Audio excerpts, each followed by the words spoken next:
Hello folks, Alex here. This is Alex Unabridged, and today I've got my wrap up for my Face Your Fears project.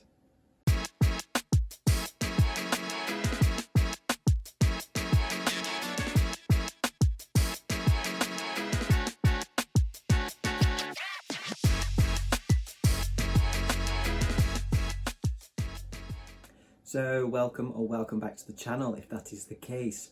Yes, into November, so it's time to look back into October at what I read, and most of it was part of my Face Your Fears project, where I read some of the books that I have been so far too scared to try, that I've wanted to read, but I've been a little bit daunted by, or rather nervous about trying because of content, things like that. So that's mostly what I've been reading in October.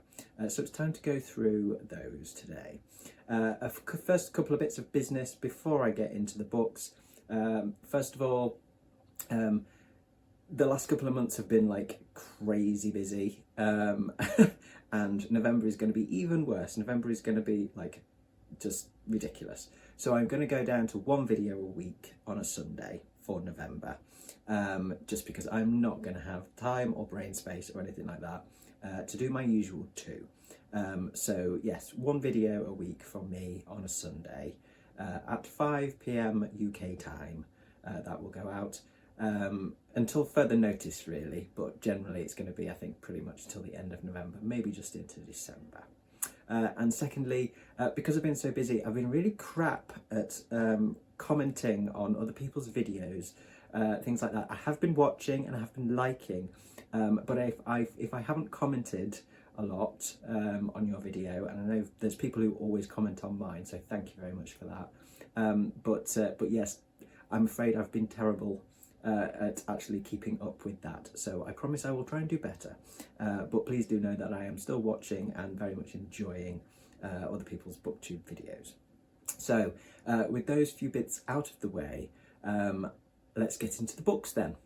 So I managed to read 4 in their entirety off my list, and I DNF'd 2, which I'm not surprised about. I knew there'd be some DNFs in this list. There were 2 that I didn't get to at all. Those were The Rape of Nana King by Iris Chang, which is non-fiction, and Cujo by Stephen King. I just didn't have time to get to those. But they will stay on my to-read lists for another opportunity. So the first one is unfortunately a DNF, which doesn't surprise me. This was one that I did think might be a DNF, and that's Manhunt by Gretchen Felker-Martin. I read about half of this before I kind of went, nope, can't do it anymore. This is a survival horror set in a society where, or a version of America, where I think a virus has basically hit anyone who has a certain level of testosterone in their system, and they are turned into these horrible, fell creatures that attack, rape, kind of tear other people apart, things like that. They're kind of almost not really zombies, but like, because they're quite fast moving, but they are, kind of like the infected, basically. And this essentially follows the story mainly of 2 trans women who are trying to desperately survive and find estrogen, or a way of getting estrogen, and that's their story of survival really. And the things they have to do to get the estrogen are pretty horrific. The whole book is horrific in terms of what I read of it. It's, the main threat really, other than these feral creatures that were once humans, the real threat, or the most disturbing threat for me, is the transphobic groups of women who are left, essentially, and who are hunting down trans women. Yeah, this was one which I kind of thought, if this is too much for me, this is going to be a DNF, and I wasn't scared to kind of put it down and walk away. And it just was. It was too much. Well, reading this as a trans person in the current climate that, you know, is evident in both the US and the UK in terms of anti-trans, transphobic sentiment, etc. It's, you know, that's hard enough, to be honest. The reality is hard enough. And I understand why this book exists, and I'm glad it does exist. But it's just too much for me. It's reading stuff about trans experience and trans issues, especially when it's about transphobia, for me, whether it's non-fiction or otherwise, has always been quite difficult. The same as watching documentaries, TV programmes, you know, shows with, you know, fictional shows which have that element to them. It's always something I've kind of shied away from, and I thought I wanted to try this because it's fiction, you know, and it's modern fiction, and it was, you know, something I felt I really should try and read. But, you know, when it starts to actually take a toll on the mental health, then you step away from something. In my, you know, that's my kind of philosophy on that, is like, if this is starting to actually, you know, affect me away from reading the book, if it's playing on my mind a bit, or if it's just, it feels too much, it's too emotional in terms of my reaction to it, then I need to step away. So I did. I may come back to it at some point and read it in kind of like, you know, fits and starts. I own it, so it's in my library, you know, for good. It's an audiobook. So I may come back to it, but yeah, I got to the point where I was like, no, no, I'm done. This is a little bit too much for me right now. I'm not going to rate it, obviously, because I didn't finish it. It's very raw. It's extremely raw. The writing's decent, and it's certainly visceral. It's angry. It's angry. It's a book full of rage, and you know, yeah, I can understand that completely. But it's a difficult one, especially if you're trans. I think it's certainly something that I would put pretty heavy trigger warnings on for anyone who is trans, who's thinking about reading it. I think it's worth a try, absolutely, but just be aware of it going in, that it is pretty hard going. Okay, on to the next one then, and that is The Troop by Nick Cutter. This was an ebook. This is horror, and the reason why I was scared to try this was because of two main reasons. One being I'd heard reports of animal cruelty being in it, and that is something that always gets to me. It's something that I really do.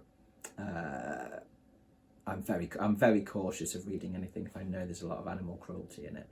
And the other one was Parasites. Now, I like body horror, and I do quite like parasitic sort of body horror. Although Parasites are one of the things that really does creep me the hell out in horror. I don't know why I'm drawn to it, but yeah, it's one of those where it's kind of, you don't, like the equivalent of you don't want to look, but you know, you can't look away. It's one of those. A morbid curiosity, perhaps. So yeah, so I was quite nervous about going into this one. This is about a group of Boy Scouts who find themselves trapped on an island with essentially a parasitic worm. An escapee from a medical experiment finds his way to the island while the boys are on it with a scoutmaster, and he transfers this parasite to them, basically. And the body horror in it is pretty gross. It's quite a lot. But apart from the actual, you know, worm problems, the boys also have to contend with the group dynamics within this scout troop, and you know, they're all very different boys, and one of them is particularly nasty. So that there's more than just some parasitic worms to deal with. There's some other stuff going on as well. yeah, this is a 4-star. I really liked this. I thought this was excellent. I think this is probably one of the best horrors I've read this year. It was very tense. It was engaging from start to finish. There wasn't a moment in it where I kind of felt that it dropped off, that the pace dropped or anything like that. I think the pacing was perfect. I really enjoyed the use of kind of at the end of a lot of the chapters. There's kind of a section which is either a newspaper article or, you know, kind of an excerpt from a book that has been written on the incident, or, you know, in a court transcript of the investigation after the fact, or that kind of thing, what happened. And I really liked the way that this was peppered in, that gave you kind of like sort of little hints and stuff of what might be coming, little bits of foreshadowing, and also some more backstory into how this, you know, this worm came into being, etc., stuff like that. I think that works. I like that in novels. I know there's quite a few novels that do that, and this is one where I think it's used particularly well. The body horror, as I say, was extremely effective. It was pretty gross. It was extremely well described. It's again visceral, I think is the word.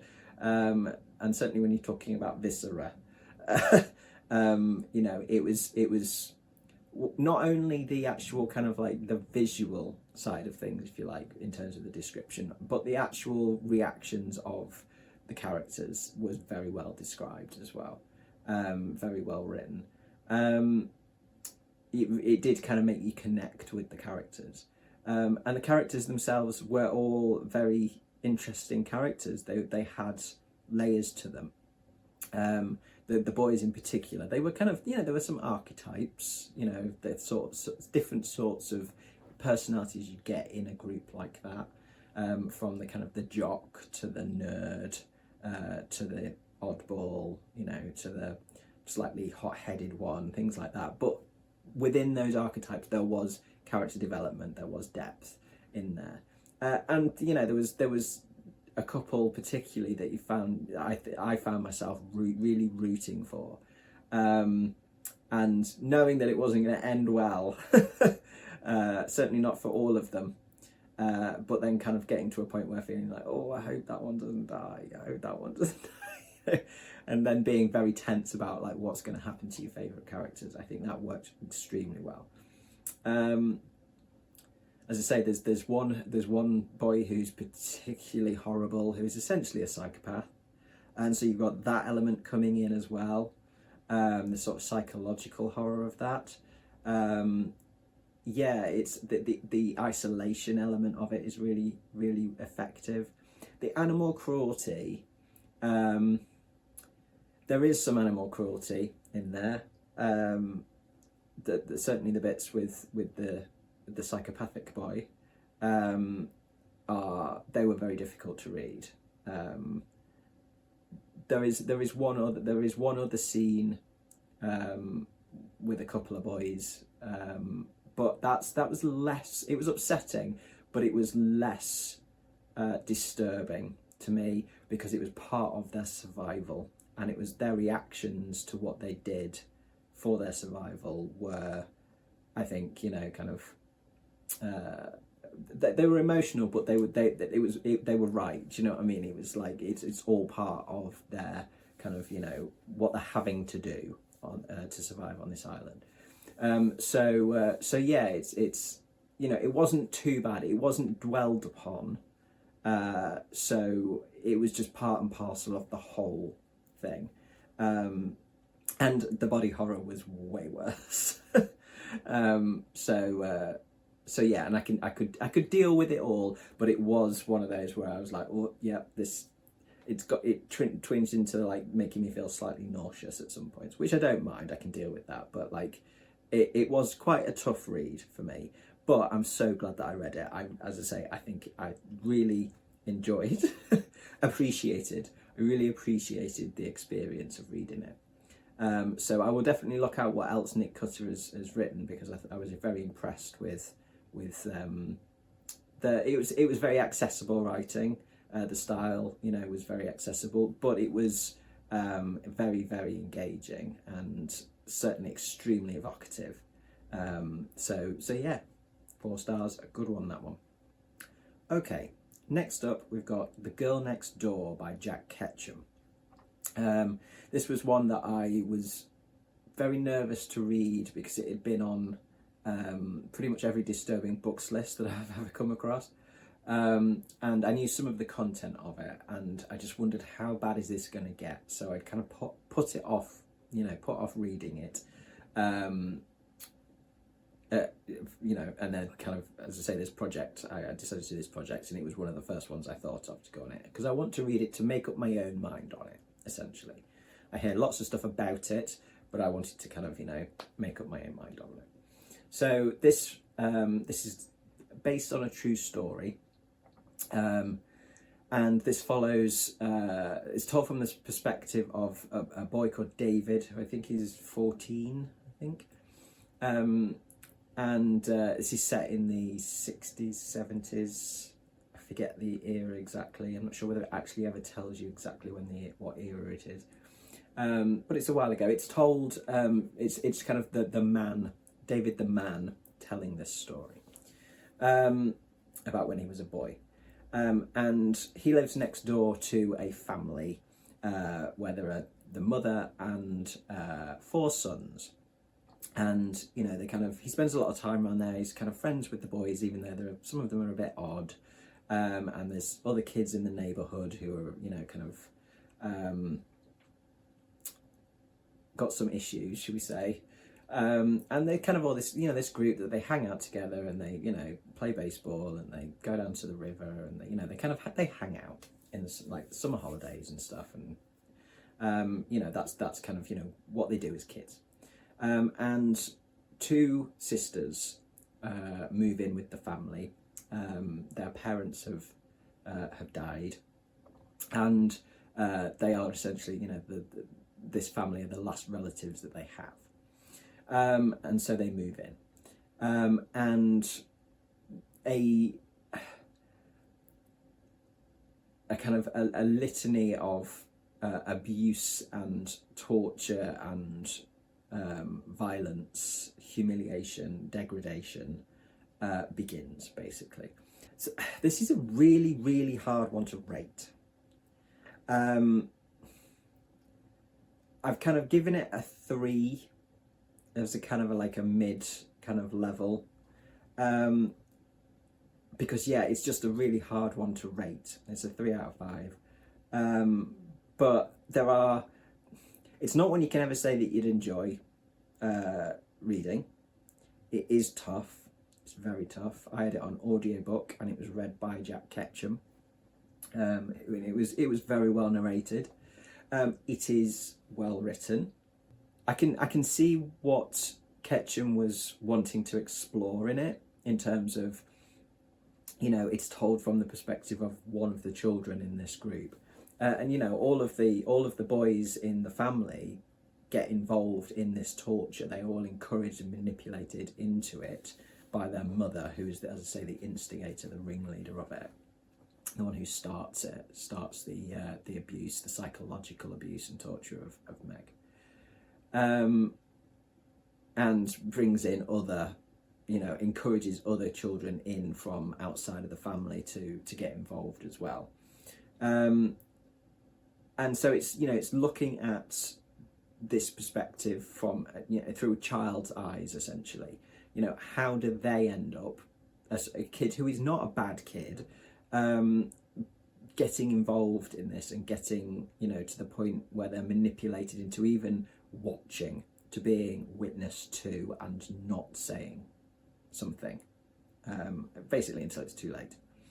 And that you get conversations, or kind of you get this sort of exposition of David's thinking, and him trying to figure out what he was dealing with in terms of why he didn't say something, how he ended up manipulated into it, and how everything was kind of appeared to be almost normal. It was kind of normalized to a point. so I can understand, like, you know, that side of things, like looking at it through a child's eyes. I think that's quite an interesting concept, as like somebody who, you know, somebody who is involved in that. The main issue that I had with this one is I know a little bit about the actual case that it's based on. I have watched a couple of documentaries, things like that, on the Sylvia Likens case. That was the real case that this was based on. And for me, the fictional kind of version, if you like, or the fictional story based off, contained just too much of the abuse, the actual physical abuse, etc. The you know, that element of it that was lifted essentially straight from the factual account of the actual case. It's neither one thing nor the other. It's like, it's not true crime. It's not a fictional account of true crime, if you like. But it's not something wholly made up either. And it's I don't know, there's just something that doesn't sit right with me on that. I think maybe it's because I think, like, the acts against Sylvia Likens, the real person, were, again, so heinous, so disturbing, the whole situation.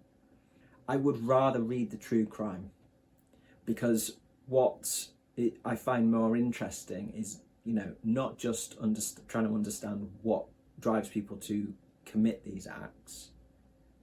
Not that I think you can ever understand that kind of mind, but just understanding that it happens and the situations that allow it to happen. But what interests me, as I say, just as much, if not more, is what happens after. What happens in terms of how are these people caught, and how are they handled by the justice system? Is justice done, basically? That side of it is important as well. And of course, in a book like this, you're not going to get that side of it in the same way.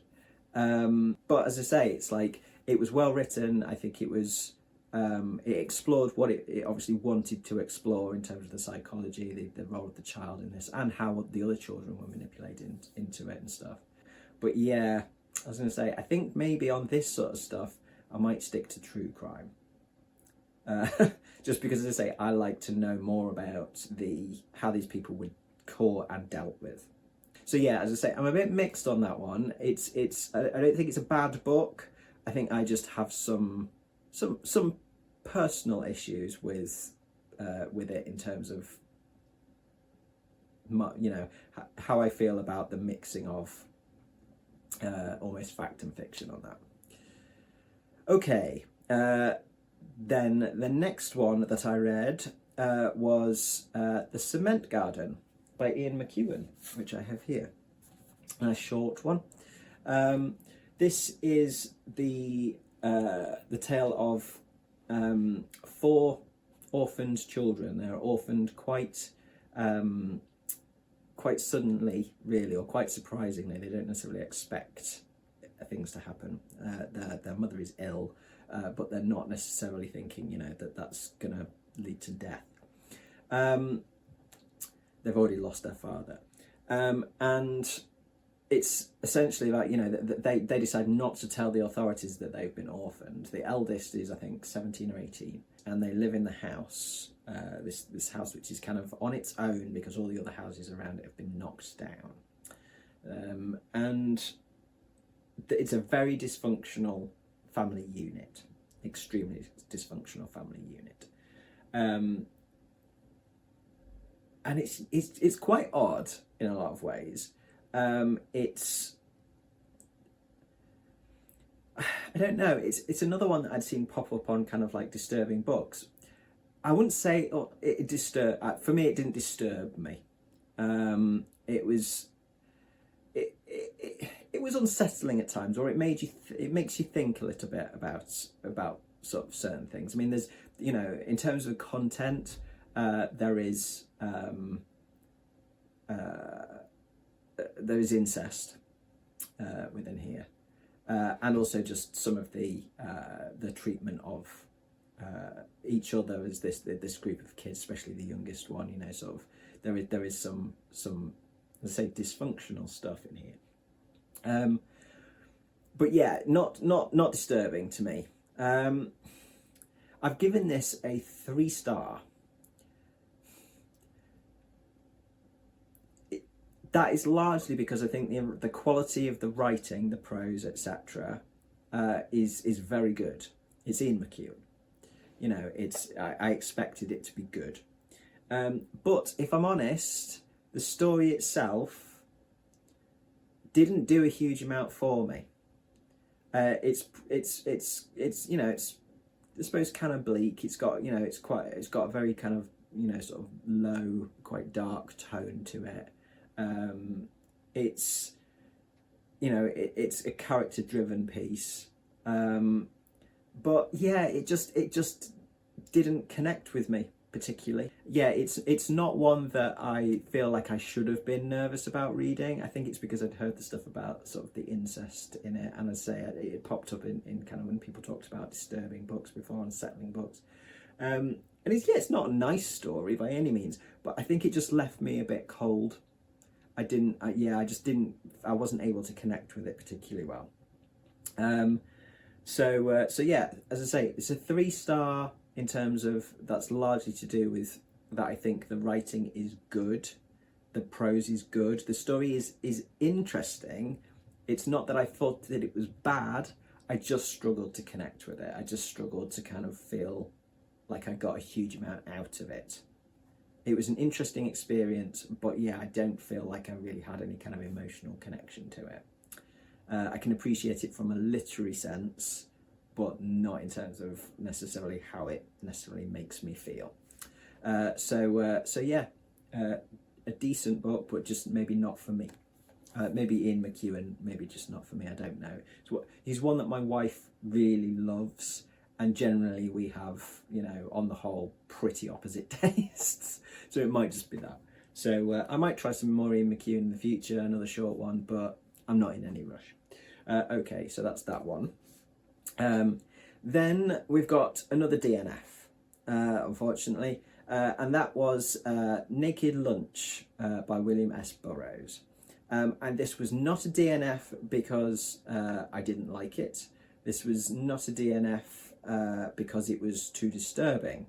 This was a DNF purely because I just could not get, I couldn't get my brain to behave itself when I was reading it. We're in a period of the year where I suffer a little bit with adverse mental health. I'm very seasonally affected, and I have been very up and down over the last month. And I get a lot of brain fog with that. And I just hit this when I got brain fog. I tried reading it first. I have a copy of it, a hard copy of it. And it was just like, I could read pages and then just realised I'd not really I'd taken anything in. So I switched to the audio, which is free on, or included on the Audible Plus catalogue. And actually I think that is the way to experience it, because you get the poetic quality of it. And I would find myself with snippets where I'd be like, you know, really, really like listening, but then it'd just wander off again. Even if I was trying to do something with my hands to kind of keep my brain engaged, my brain just wasn't behaving itself. And I found the bits that I listened to that I could properly take in, I was really fascinated by. I can't say I necessarily like it, because some of it's just bloody weird, and some of it is obscene, I think is probably the word. Not that puts me off, because what I got out of it in terms of where it was going with it, it is a big trip of a book. It is, you know, it's trippy. It's a trippy thing to listen to, and I kind of want that experience in its entirety. So I'm gonna put that back on the shelf. That is an absolute definite to come back to, but I need to do it when the brain fog is cleared and I can actually concentrate on it, because as I say, listening to it, and the bit that I listened to was read extremely well.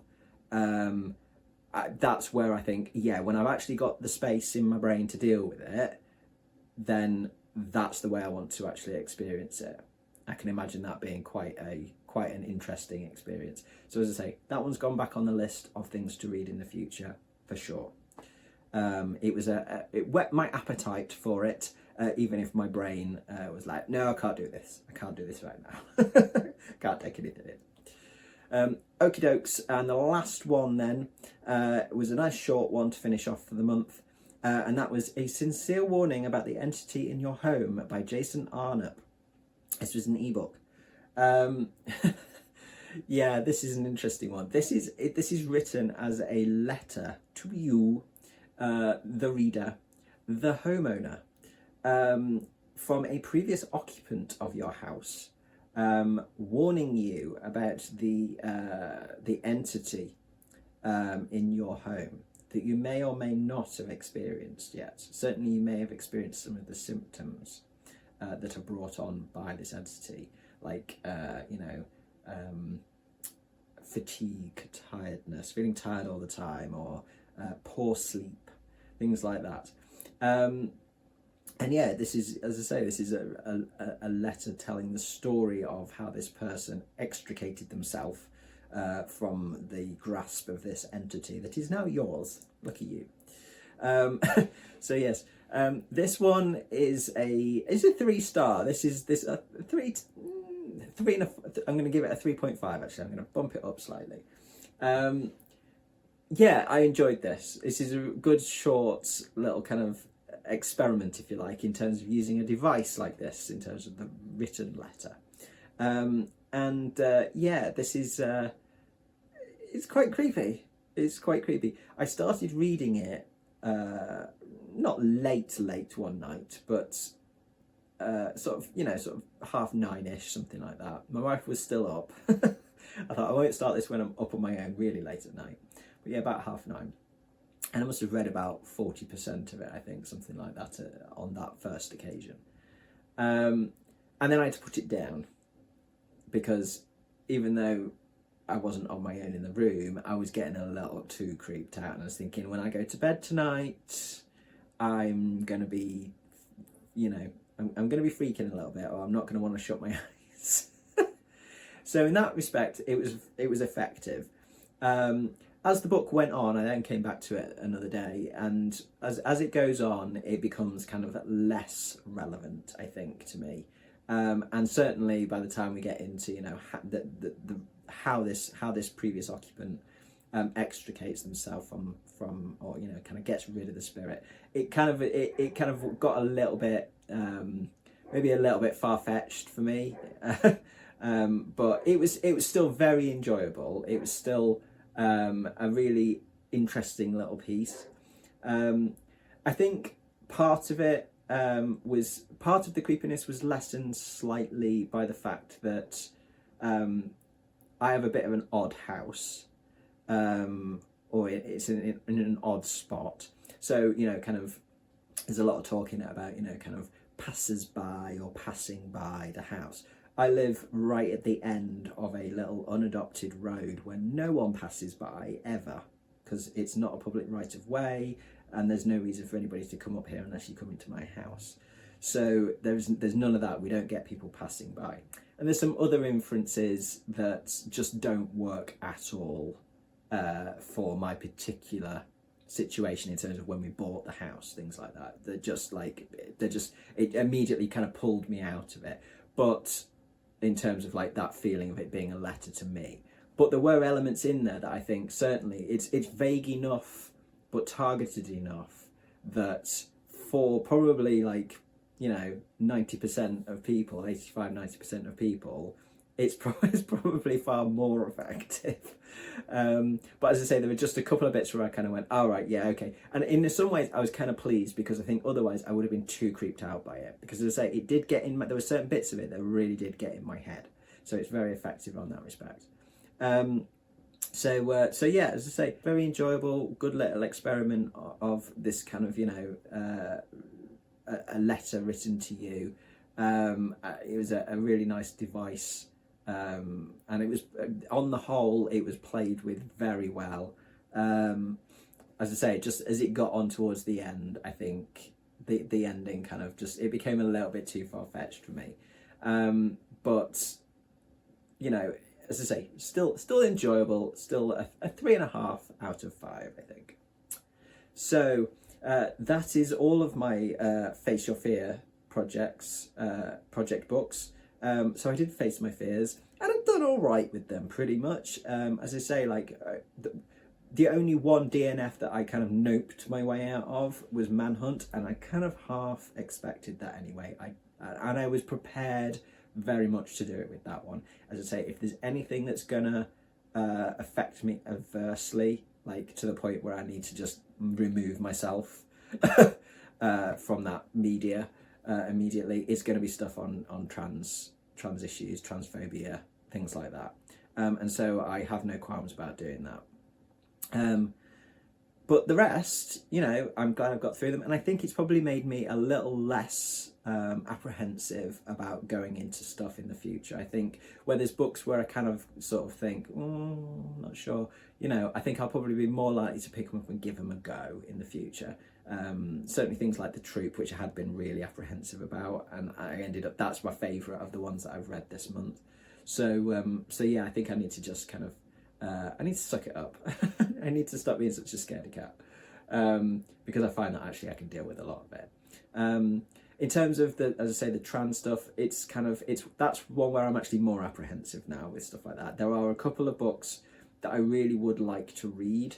There's Tell Me I'm Worthless by Alison Rumfitt, and also the new Alison Rumfitt as well, Brainworms, that I would really like to read because I hear such good things about them and they sound fascinating. But I think I'm just going to have to be extremely careful about tackling those, when I tackle them and how I tackle them. So, and just again, I feel no shame, I have no qualms whatsoever in noping my way out of those if they are too much for me. Reading is meant to be a pleasure. You know, whether that pleasure is getting scared or being grossed out a bit or whatever, that's fine. But when it stops being a pleasure and becomes something a little bit more, it becomes something detrimental emotionally, then no, not going to do that. So yeah, so we'll see where I go with more sort of trans horror, because I do really want to read it, but it's just, yeah, I need to find the level. I think that's what it is. I need to find the level that I can stomach it, that I can deal with it. So enough rambling from me. That is it from me today.